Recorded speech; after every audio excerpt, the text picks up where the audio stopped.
A Pale View of Hills is out in theaters, new film from Kei Ishikawa, based on a novel by Kazuo Ishiguro, starring Suzu Hirose, Fumi Nikaido, Yo Yoshida, and Camila Aiko.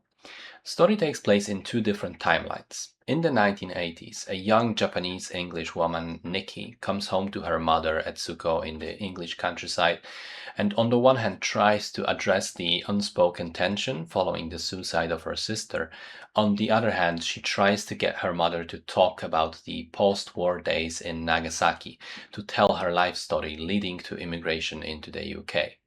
And the second timeline is that story. It's the 1950s in Nagasaki with the specter of war and atomic bomb and radiation sickness hanging darkly on the population. In this timeline, the young Etsuko meets another woman named Sachiko and becomes sort of fascinated and drawn to her. So I gotta say, I didn't like this nearly as much as I hoped I would. I think it has great atmosphere, particularly in the 1950s timeline. Some good performances there, love the costumes, sets, some of the cinematography, although in some cases the backgrounds and the lighting felt artificial. I also loved some of the moments, like the old father-in-law having an argument about the education system leading up to the war, or the two women discussing potentially leaving Japan behind.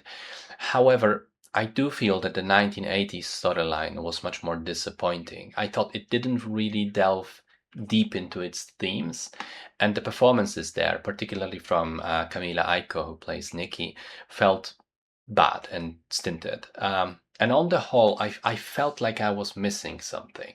Not sure if the movie was too subtle or something was lost in translation, in the adaptation. Perhaps there is some important cultural context to understand.